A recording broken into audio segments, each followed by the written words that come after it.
You're billing £750, £800 a day, maybe more. You've been doing this for over a decade, and somewhere in the last few years, something shifted. Not your skills, those got better. Not your reputation, people still call. Something else. Something you can feel on a Sunday evening, but you just quite can't put it into words. I'm Javid Khan, founder of InovaOS. 25 years in enterprise tech. I've been the contractor chasing the day rate, the Big Four director on the corporate ladder, the founder on the cap table, the acquirer approving the purchase. I built and exited a cloud service business for an 8-figure valuation, built a 9-figure AWS business inside 18 months. Today, I'm co-founder and CTO of CloudGuard AI, a venture-backed cybersecurity company on track for a 9-figure exit. This isn't theory. I've sat in every seat in this industry, and I've spent years coaching brilliant tech people making the move out of their time for money trap into something they actually own. So what I can tell you that the feeling that you're experiencing right now, that restless, vaguely dissatisfied, is this it feeling? It has a structure. It's not random, it's not burnout, it's not ingratitude, it's a pattern. I call them the 5 locks. And we're going to go through each one, because once you can see them, once you can actually name what's happening to you, the picture changes completely. So let's start with the one that's most visible. The first lock is the rate ceiling. And this is the one contractors notice first because it's the one you can actually put a number on. Here's how it works. You started contracting, let's say 10, 12 years ago. And in those first few years, your rate climbed pretty fast, right? Maybe you started at £400 a day. Within 2 or 3 years, you were about £550. A couple more years later, £650. And then at some point you crossed into that £750 to £800 range. And it felt like progress. Genuine progress, because it was. But then something happens. So the rate stops moving, or it moves so slowly that adjusted for inflation, you're actually going backwards. You might get to £850, maybe £900 a day if the market's hot and your niche is in demand. But the trajectory has changed. It's not a climb anymore, it's a plateau. And when you look at your rate history over the last 3, 4, 5 years, the line is essentially flat. Now, the thing that most people assume is that it is a skills problem. That if they got one more certification, learned one more platform, added one more year of experience, that rate would jump again. Make sense? But that's not what's actually happening. What's actually happening is that you've hit the market ceiling for the category of contractor. Not for your skills, not for the delivery model. Recruiters and hiring managers have a mental model for what a contractor costs. And that model has a range. For your specialization, that range might be £600 to £950, maybe up to £1,000 in a very specific niche in a very specific market. But there's a top to that range, and IR35 doesn't help, because the moment a role falls inside IR35, the client's finance team starts doing a very different calculation entirely. Umbrella costs, employee NICs, the whole loaded cost comparison against a permanent hire. Your rate doesn't just hit a ceiling, it hits a ceiling with a weight on top of it. Once you're near that ceiling, no amount of additional technical expertise moves the number meaningfully, because you're being priced by category, not by value. So think of it like this. You know how in cloud architecture, there's a difference between vertical scaling and horizontal scaling? You can add more RAM to a server, more CPU, more storage, and it works for a while. But eventually you hit the physical limits of that single machine. You can't add any more. The architecture itself has a maximum. The only way to handle more capacity is to change the architecture entirely. Go horizontal, distribute across multiple instances. That's your rate. You've been scaling vertically for a decade. More skills, more certifications, more experience, all packed into one delivery model. You, billing by the day, plays through an agency, and you've maxed out what the architecture can support. In other words, the rate ceiling isn't a reflection of capability. It's a reflection of the container you're operating inside, right? And those are completely different problems with completely different solutions. The container has a maximum, you don't. But as long as you stay inside that container, the container's ceiling becomes your ceiling. So it's like having a speed limiter on a car. The engine can do 160, but the limiter is set to 90. And you spent the last 5 years trying to tune that engine when the actual constraint was never the engine, it was a limiter. You follow? So that's the first lock. The rate stops climbing, you assume it's about your skills, and you try to solve it by adding more skills, which is like adding more horsepower to a speed limited car. Feels productive, changes nothing. Now, if the rate ceiling were the only problem, you'd probably just accept it. £800 a day is a good living, but the rate ceiling doesn't exist in isolation. And the next lock is the one that explains why. And this lock is the dependency web. This is the one that's invisible until it breaks. After 10, 12 years of contracting, I want you to think about something. how many direct client relationships do you actually have? And I don't mean clients you've worked for. I mean clients you could call right now, today, without going through any intermediary and have a genuine business conversation. Clients who would take your call because of your relationship with them, not because a recruiter introduced you. For most long tenure contractors, that number is 0 or close to it. And that's not because they're bad at relationships. It's because the model is designed that way. See, when you work through agencies, the recruiter owns the client relationship. They found the client. They made that introduction. They handle the contract, the billing, the renewal, all of it. Your relationship is with the recruiter, not the client. And so over 10 years, you build this incredible network of recruiters, not clients, recruiters. I see this constantly. Someone billing £900 a day, then doing it for 8-9 years, and they'll have relationships with 15 to 20 recruitment agencies, and they even consider some of those recruiters as genuine partners. They'll say things like, my recruiter really looks after me. And look, some of them actually do. I'm not dismissing that. I've got some good friends in the recruitment agency business. Some recruiters are excellent. But here's the structural reality that doesn't change regardless of how good the recruiter is. Your recruiter's business model requires you to keep flowing through them. They get paid when you work through their channel, right? Which means their incentive is to keep you working through them, not to help you build your own pipeline, not to introduce you directly to clients, not to make themselves unnecessary. So over a decade, what you've actually built isn't a network, it's a dependency. You've built a system where your entire ability to find work, to generate income, to access the market flows through intermediaries whose business model depends on you staying dependent. Does that make sense? And you might not feel that dependency until the day it breaks. A contract ends unexpectedly. A recruiter goes quiet because the market shifts. A client restructures and nobody tells you because you weren't the client's contact. The recruiter was. And suddenly you're scrambling and you realize you have no direct channel to the market you've served for over a decade. None. So think of it like vendor lock-in. You know how in enterprise architecture, you can build an entire system on a single vendor's proprietary platform, and it works brilliantly for years. The integrations are tight, the APIs are convenient, everything is optimized for that ecosystem until the day you need to move. And you discover that your data, your workflows, your entire operational logic is locked into their stack. And the migration cost is so high that you just stay, even when you know you shouldn't. That's what's happened with your career. In other words, you're not stuck because you lack options. You're stuck because all your options run through the same intermediary layer. And that layer has its own interests, which are not the same as yours. The recruiter needs you to keep contracting. You need a path that goes somewhere. So the rate ceiling caps what you earn. The dependency web controls how you earn it. Those first 2 locks are structural. You can point at them. You can measure them. But this next one is different. This one lives inside your head. So the third lock is the identity merger. And this is the one nobody talks about because it doesn't show up in your finances. It shows up in your language. Here's what I mean. When you first started contracting, you probably described yourself as your expertise. I'm a security architect. I'm a cloud engineer. I'm a DevOps specialist who works independently, right? The contracting was just a delivery mechanism, the vehicle. Your identity was your skill, your domain, your expertise. But something happens after 10 years, and it's subtle enough that most people don't even notice it while it's happening. You stop being a security architect who contracts. You become a contractor. You follow? The mechanism becomes the identity. And once that flip happens, it changes everything. Because once you think of yourself as a contractor, every decision you make is filtered through that lens. So you evaluate opportunities by day rate. You measure success by utilization. You think about your career in terms of contracts, renewals, extensions, bench time. Not in the terms of value delivered. Not in the terms of outcomes. Not in the terms of what you're building. The identity narrows your field of vision until you can only see what a contractor would see, which is, where's the next contract? And what does it pay? And here's the really insidious part. The identity merger closes doors you don't even realize are closed. Because when you think of yourself as a contractor, you don't see independent consulting as your next step. You see a higher rate as your next step. You don't think about building a client base. You think about getting a better placement. You don't think about creating intellectual property or productized services. You think about extending your client engagement. The identity determines what you look for, and what you look for determines what you find. So think about it like a legacy system. You know how a legacy system was once cutting edge? When it was first built, it was the best solution available, state of the art. But over time, the world changes around it.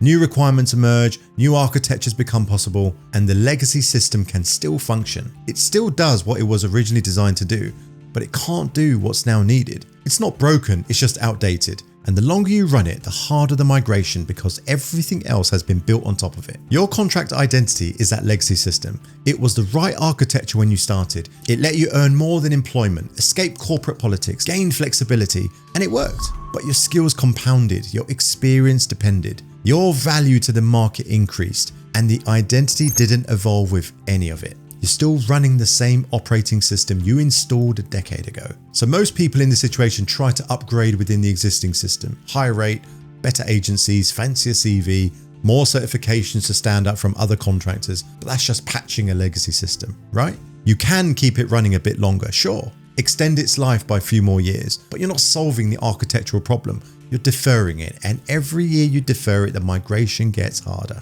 What you actually need is a complete re-architecture. From contractor to consultant, from delivered resource to trusted advisor, from someone who gets placed to someone who gets chosen. And that migration starts with how you define yourself, because every external change follows from an internal one.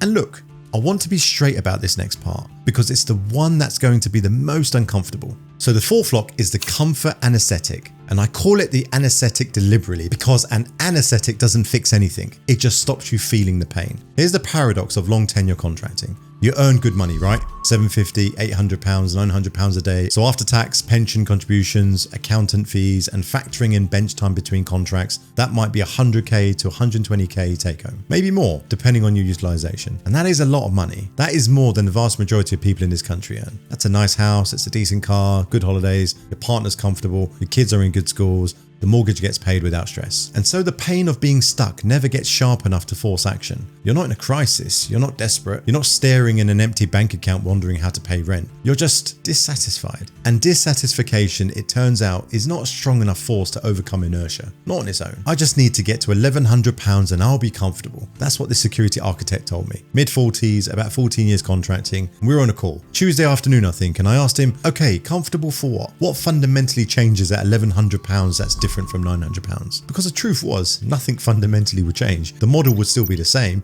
the dependency would still be the same, the ceiling would just be slightly higher, a slightly larger cage, but the bars are still there. And that's the anesthetic doing its job. The money is good enough to numb the problem, not solve it, numb it. You can sense something is wrong. You can feel the plateau. You know the model has a ceiling, but the urgency never reaches the threshold where you actually change something. So another year passes and another, and the feeling stays. That Sunday evening weight in your chest. That is this it question that shows up when it's quiet. Can I be blunt for a second? If this describes you, if you've been telling yourself, I'll figure it out next year for 3 years running, you're not going to figure it out next year. You're not being cautious, you're being comfortable. And comfort, when it lasts too long, stops being a reward and becomes a cage. So think about how a thermostat works. It has a set point, and as long as that temperature stays near that set point, the system does nothing.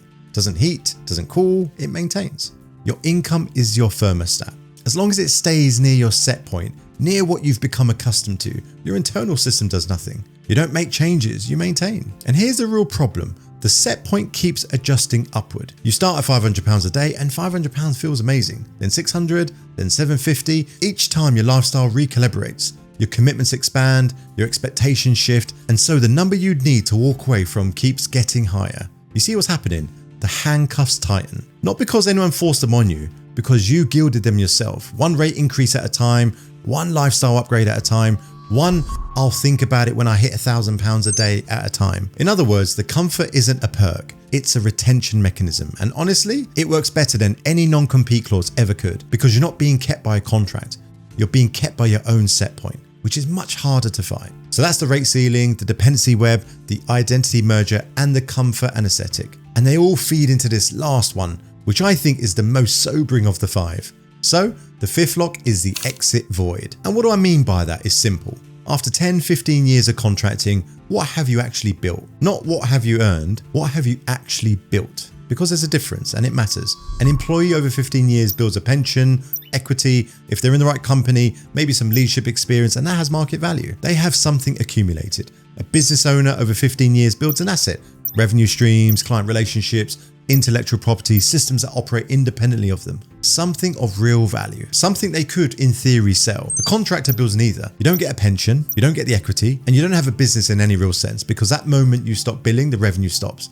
There's nothing to sell. There's nothing that compounds. There's nothing that continues without you inside it. The thing that struck me about this particular contractor, a woman in infrastructure and cloud, roughly 15 years in a game, was that after all those years, all those clients, all those projects, she had zero transferable assets, not one. No recurring revenue streams, no productized services, no intellectual property, no direct client relationship she could package into something someone else would buy. 15 years of expertise and the business was worth exactly what she could build tomorrow. Not next year, tomorrow. And if she stopped, the value stopped completely. And that's not unusual. That's the norm. That's how contracting works by default, unless you deliberately architect something different. So think about this in system terms. You know the difference between a stateful and a stateless system? A stateless system processes a request, returns a response, and retains nothing. Every interaction starts from scratch. No memory, no accumulation, nothing persists between transactions. That's your contracting model. Every contract is a fresh transaction. The value is consumed in the delivery and then it's gone. The next one starts from zero. A stateful system, by contrast, retains context. It accumulates. Each interaction adds to something larger, builds on what came before. And that accumulated state over time is what creates compounding value. Right now, you're running a stateless career. You follow? 10 years of work, hundreds of thousands of pounds earned, dozens of projects delivered, and the only thing that persisted are your experience and your reputation. Both of which are genuinely valuable, but neither of which is an asset you can sell. Neither of which generates income when you take a week off. Neither of which has enterprise value that exists independently of you sitting in a room billing hours. In other words, you spent a decade building something that only works when you're standing inside it. The moment you step outside, even for a holiday, even for illness, it stops. That's not a business, that's a treadmill that pays well. So let me pull these together, because when you see all five side by side, the picture is different from any one of them alone. Lock 1, the rate ceiling. Your income has a maximum that has nothing to do with your skills. You're priced by category and the category has a cap. Lock 2, the dependency web. Your entire pipeline flows through intermediaries whose business model requires that you never build your own. Lock 3, the identity merger. You've become a contractor instead of an expert who contracts. And that identity filters out every opportunity that doesn't look like another placement. Lock 4, the comfort anesthetic. The money is good enough to numb the problem, but not good enough to solve it. And every year you stay, the set point adjusts and the cost of change increases. And lock 5, the exit void. After all this time, you have nothing that compounds, nothing that operates without you, and nothing that anyone will pay to acquire. And here's the thing that makes this pattern so effective at keeping people in place. None of these locks feel like locks while they're happening. The rate ceiling just feels like I need to upskill. The dependency web just feels like my recruiter's got my back. The identity merger feels like this is just who I am. The comfort anesthetic just feels like I should be grateful for what I have. And the exit void just feels like, well, that's just how it works. They all just feel normal. They all feel reasonable. And that's exactly why they work. But the fact that you're still here watching tells me something. It tells me that you've already sensed this. You've felt the plateau. You've noticed the ceiling. You've had the Sunday evening feeling and wondered what it actually means. And now you can name it. You can see the architecture, what's been holding you in place. And seeing it is the first step to changing it. Because there is an alternative model and it does exist. A model where you own the client relationships directly, where your expertise compounds into assets that persist, where revenue isn't purely a function of your personal utilization rate, where what you've built has value even when you're not in the room. That transition from contractor to independent consultant is not a minor adjustment, it's a re-architecture. And like any re-architecture, it requires a plan, a framework, and support from people who've mapped the path before you. If what I've described in this video sounds specifically familiar, not vaguely relatable, but that's my exact situation familiar, there's a resource I've put together that maps out how to start making this transition. The link is in the description below. And if you're further along than that, if you've already decided that this contracting model has run its course and you want a structured path into independent consulting, that's what the launch program at InovaOS is built for, specifically for senior technology professionals making this exact move. Link is also in the description. Either way, the first step is seeing the locks for what they are. And now you can. See you in the next one.